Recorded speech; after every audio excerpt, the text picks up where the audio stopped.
लग्नानंतर होईलच प्रेम या मालिकेच्या आजच्या एपिसोडमध्ये आपण पाहत असतो की काव्याच्या डोहाळ्या जेवणाचा कार्यक्रम छान असा पार पडलेला असतो.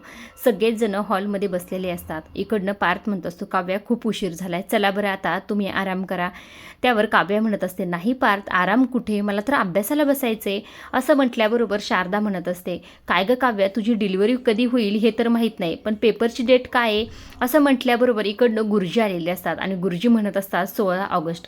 आता गुरुजी अचानक कसे आले असा प्रश्न सगळ्यांनाच इकडे पडलेला असतो. आता गुरुजी आतमध्ये आलेले असतात. आल्याबरोबर सगळेजण त्यांना बसा वगैरे म्हणत असतात. इकडनं माननी म्हणत असते, गुरुजी तुम्ही बसा, मी पाणी घेऊन येते. गुरुजी म्हणत असतात, नको माननी, तू बस, मला पाणी वगैरे काही नको, तुम्ही सगळे बसा, अजिबात उभा राहू नका.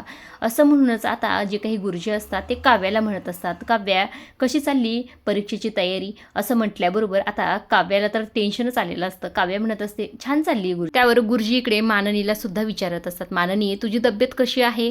माननी म्हणत असते, हो ठीक आहे, माझी चांगली तब्येत आहे, आता बरं वाटतंय मला.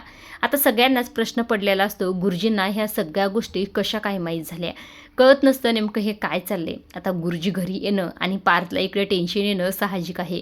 इकडनं माननी म्हणत असते, गुरुजी पण तुम्ही अशा अचानकच काय आलात. त्यावर इकडनं गुरुजी म्हणत असतात, काय ना, मी काव्याच्या बाळाला आशीर्वाद द्यायला आणि तिला परीक्षेसाठी शुभेच्छा द्यायला आलेलो आहे. असं म्हणूनच आता गुरुजी पुढे काव्याकडे पाहतात आणि म्हणत असतात, 16 ऑगस्ट. 16 हा आकडा देशमुखांसाठी मोक्याचा आणि धोक्याचा दोन्ही आहे बरं का. असं म्हटल्याबरोबर सगळ्यांनाच आता इथे टेन्शन आलेलं असतं. इकडनं जे काही विक्रम असतात ते म्हणत असतात, गुरुजी काय होणार आहे 16 ऑगस्टला आता. त्यावर गुरुजी म्हणत असतात, होईल, जे होईल ते होईल, पण चांगलंच होणार आहे, सगळ्या गोष्टीतून सुटका होणार आहे एवढं मात्र आहे. गुरुजींचं हे बोलणं ऐकल्यानंतर इकडनं माननी म्हणत असते, गुरुजी कशाची सुटका होणार आहे आणि कुणाची सुटका होणार आहे. त्यावर गुरुजी म्हणत असतात, हे ज्याचं त्यालाच माहीत असेल, जे ज्यात अडकलं असेल आणि गुंतलं असेल त्यालाच हे कळू शकतं की नेमकं कशातून सुटका होणार आहे. आता त्या गोष्टीकडे पाहण्याचा कुणाचा कसा दृष्टिकोन आहे हे ज्याचं त्याने ठरवावं. पण एक गोष्ट लक्षात ठेवा, एकमेकांचा हात कधीही सोडू नका, एकमेकांसोबत राहा. हा 16 ऑगस्टचा दिवस 16 डिसेंबर सारखाच वादळी असणार आहे. बहुधा ते वादळी वारे आदल्या रात्रीपासून सुरू होतील असंही ते गुरुजींनी म्हटल्याबरोबर इकडे रम्या तर हसायला सुरुवात करत असते. गुरुजी म्हणत असतात, पण एकमेकांचे हात कधीही सोडू नका, एकमेकांची साथ कधीही सोडू नका, असं गुरुजींनी म्हटलेलं असतं. आता गुरुजी तर निघून गेलेले असतात. इकडे पार्थसुद्धा त्याच्या रूममध्ये झोपण्यासाठी गेलेला असतो. गेल्यानंतर मात्र त्याला एक भयान स्वप्न पडलेलं असतं. त्याला गुरुजींचं सगळं बोलणं आठवतं. त्यानंतर काव्या दरवाजात रडतच आलेली त्याला दिसत असते.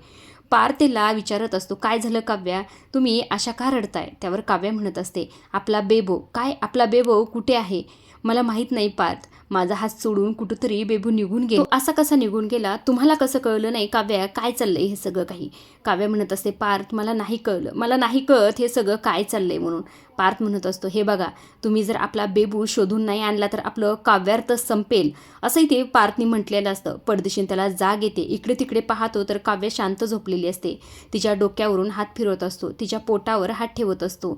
सगळं काही सुरक्षित आहे, पण एवढं भयान स्वप्न मला का पडलं, या सगळ्यांचा काय अर्थ असेल. मला युनिव्हर्सने काही संकेत तर नसेल ना दिला, असंही ते पार्थ विचार करत असतो. आता इकडे दुसऱ्या बाजूला डायरेक्ट दुसरा शीन त्यांनी 10 दिवसानंतर घेतलेला आहे. इकडे रम्या आणि वसू किचनमध्ये असतात. इकडे जी काही वसू असते कॅलेंडर घेऊनच किचनमध्ये आलेली असते. रम्या म्हणत असते, काय गं, तू कॅलेंडर घेऊन इथे कशाला आलीस. त्यावर वसू म्हणत असते, काय ना, तुला तारखा मोजून दाखवायच्यात. काय गं आई, काय पण काय दाखवतेस. वसू म्हणत असते, म्हणजे बघ ना, आता काव्याच्या डोहाळे जेवण होऊन 10-12 दिवस उलटले, पण आपण काय करतोय, हातावर हात धरून बसलोत. आपल्याला काय करायचं होतं, आपल्याला तिच्या पेपरमध्ये अडथळा निर्माण करायचा होता. तू कशाची वाट बघतेस. तिला आपण पेपरला बाय बाय करतोय, ऑल द बेस्ट करतोय, याची वाट बघतेस का. काय चाललंय रम्या तुझं. असं म्हटल्याबरोबर रम्या म्हणत असते, आई तू काय समजलंस मला. तुला वाटतं काय हे 10-12 दिवस मी अशीच बसली आहे. अगं मी या 10-12 दिवसात बऱ्याच गोष्टी केलेल्या आहेत. वसू म्हणत असते, काय केलंस नेमकं तू, मला तरी सांग. त्यावर रम्या म्हणत असते, अगं मी त्या आर्यावर लक्ष ठेवलेलं आहे. ती कधी हॉस्पिटलला जाते, कधी हॉस्पिटलमधून बाहेर येते, या सगळ्यावर मी लक्ष ठेवले. आणि ह्या जीवानंदिनीचं सुद्धा पॅटर्न ठरलेलं आहे, म्हणजे नंदिनी दिवसा जाते आणि जीवा रात्री जातो. इकडनं वसू म्हणत असते, पण ह्या सगळ्यांचा काय संबंध आहे. अगं काव्याला आपल्याला धडा शिकवायचा आहे, इथे ती आर्या कुठून आली. त्यावर इकडनं रम्या म्हणत असते, अगं आई तुम्हाला वेडं समजलंस का. अगं ती आर्या सगळं काही आपल्यासाठी करणार आहे. तुला आठवतंय त्या दिवशी तिने कसला तरी पेपर चोरला होता. त्यावर इकडे वसू म्हणत असते, पण त्याचं काय झालं गं? त्याचं तर काहीच नाहीच केलं तू. रम्या म्हणत असते, अगं त्याचंच आज मला रात्री करायचं आहे. काय रात्री करायचं म्हणजे काय करणार आहेस? रम्या म्हणत असते, अगं मी आज तिच्या रात्री घरी जाणार आहे. वसू म्हणत असते, हो का, तिच्या घरी जाणारच आणि ती तुला आतमध्ये घेणार हो का नाही? त्यावर रम्या म्हणत असते, अगं घेणार गं, ती आतमध्ये घेणार आणि सगळं काम होणार, तुला कळेलच, असंही ते रम्या म्हणत असते. आता इकडे दुसऱ्या बाजूला माननीचे पाय चेपून देत असतो तो म्हणजे पार्थ. माननी म्हणत असते, बस झालं पार्थ, बस झालं. काय झालंय सांग मला. पार्थ म्हणत असतो, काय झालं? काही नाही झालं.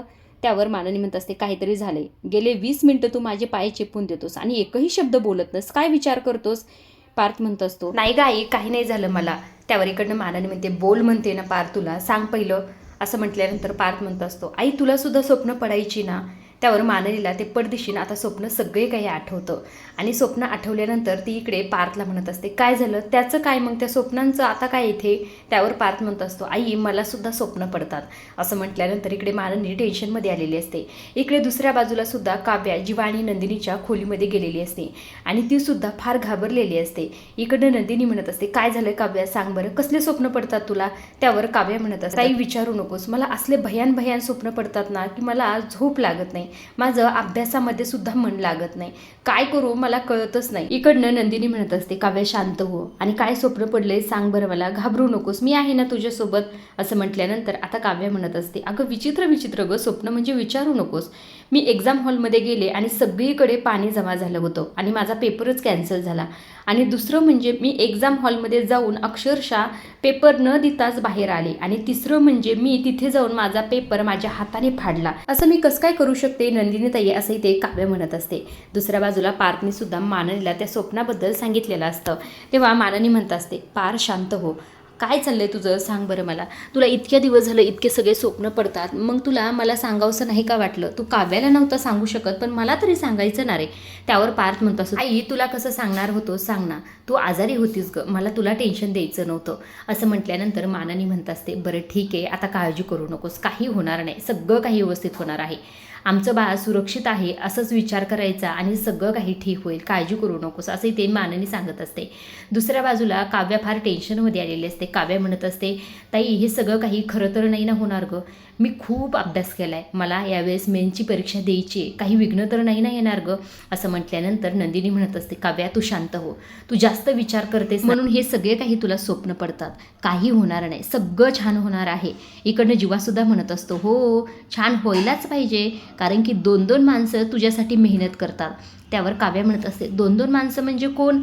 त्यावर नंदिनी मध्ये म्हणत असते, अगं म्हणजे मी आणि पार्थ, तुला माहीत नाही काव्या, पण मी रोज देवाकडे प्रार्थना करते की माझ्या काव्याची एक्झाम चांगली जाऊ दे म्हणून. असं म्हटल्यानंतर काव्याला सुद्धा बरं वाटलेलं असतं आणि पार्थसुद्धा तुझ्यासाठी किती करतात हे तर आम्हाला सगळ्यांनाच माहिती आहे. असं म्हटल्यानंतर काव्या म्हणत असते, हो गं मला माहिती आहे तुम्ही सगळेजण माझ्यासाठी काय काय करता, पण ह्या स्वप्नाने मी घाबरून गेले होते गं. आता ह्या दोघांनी धीर दिल्यामुळे काव्यासुद्धा शांत झालेली असते. म्हणत असते, खरं सांगू का, माझं मन मोकळं झालं, मला तुमच्याशी बोलून फार बरं वाटलं. मी हे सगळे काही पार्थला सांगू शकले असते, पण आधीच पार्थ फार टेन्शन घेतात आणि त्यावर मी जर हे सगळं काही सांगितलं असतं ना त्यांना परत टेन्शन आलं असतं. खरंच नंदिनी ताई तुझ्यामुळे माझं मन हलकं झालं, असंही ते काव्या म्हणत असते. आता काव्या नंदिनीचा हातात हात घेते आणि तिच्या हातावरच इथे डोकं ठेवून छान शांत झोपलेली असते, कारण की तिचं मन मोकळं झालेलं असतं. इकडे जो काही जीवा असतो तो सुद्धा नंदिनीचा हात हातात घेतो आणि तिचा हात हातात घेऊनच तिला धीर देण्याचं काम करत, तिला इशाऱ्याने सांगत असतो, आता सगळं ठीक होणार आहे, काळजी करू नकोस. इकडे दुसऱ्या बाजूला सुद्धा जीवा माननीशी बोलत असतो. तो म्हणत असतो, आई तू जेव्हापासून मला सांगितलंस की घरात बाळ येण्याआधी वस्तू आणू नको, तेव्हापासून मी काही नाही आणलं, पण आमच्या बाळाला काही होणार तर नाही ना, काव्य आणि माझ्यामध्ये काही दुरावा तर निर्माण होणार नाही ना. तुला माहिती आहे ना गं गुरुजीने कसं भाकीत केलंय, मला तर फार टेन्शन येते, काही होणार तर नाही ना, असंही ते पार्थ म्हणत असतो. इकडनं जी काही माननी असते ती म्हणत असते, काळजी करू नको पार्थ, काही होणार नाही. हे बघ सगळे स्वप्न काही खरीच होत नाहीत आणि स्वप्न जर खरी झाली तर कसं होणार सांग बरं. तू असा विचार करूच नको ना रे, तू चांगला विचार कर की तुमचं बाळ या जगात सुरक्षित येणार आहे, सगळं काही ठीक होणार आहे, असंही ते माननी पार्थला समजावत असते. इकडे दुसऱ्या बाजूला संध्याकाळ झालेली असते. जी काही नंदिनी असते ती दिवा वगैरे लावत असते, देवाला प्रार्थना प्रार्थना करत असते. ती म्हणत असते माझ्या काव्याची एक्झाम जवळच आली, सगळं काही ठीक होऊ दे, सगळं काही एकदा ठीक झालं ना की मी सगळ्यांना सगळं काही सत्य सांगून टाकणार आहे आणि यातून मोकळी होणार आहे, असे ते नंदिनी म्हणत असते. तितक्यातच आर्याचा कॉल आलेला असतो. आर्याचा कॉल आल्याबरोबर नंदिनी उचलते आणि म्हणत असते सॉरी आर्या, खरं तर उशीर झाला, पण मी जीवाला पाठवतेच आहे, सगळं काही रेडी. त्यावर आर्या म्हणत असते अगं मी त्यासाठीच कॉल केला आहे, खरं तर आज टिफिन पाठवू नकोस. असं म्हटल्यानंतर इकडं नंदिनी म्हणत असते का पण काय झालं. तेव्हा आर्या म्हणत असते अगं मी आज पोटभर जेवून घेतले, म्हणजे मी सूप पिले मोठा बाऊल भरून. इकडनं नंदिनी म्हणत असते काय बाऊल भरून सूप, तू बाहेरून ऑर्डर का केलंस, मला सांगायचं ना, मी घेऊन आले असते. इकडनं आर्या म्हणत असते मी तुला म्हटलं का की मी बाहेरून ऑर्डर केलं, एका पेशंटने आणलं होतं, घरगुती होतं असं म्हणून चिडचिड करतच आता तिने फोन ठेवलेला असतो. इकडे नंदिनी हॅलो हॅलो म्हणतच बसलेली असते. इकडनं आर्या मात्र नंदिनीच्या नावाने खडे फोडत असते. ती म्हणत असते ही बाई ना खरं माझ्या डोक्यावरच बसते, उगच मला स्वतःच्या तालावर नाचवण्याचा प्रयत्न करते. जाऊ दे ना, मी माझा कशाला मूड खराब करू, आज सुट्टी होती आणि दिवसभर एक मी गोष्ट एडिट केली आणि त्याच गोष्टीचा आनंद मी आता घेते.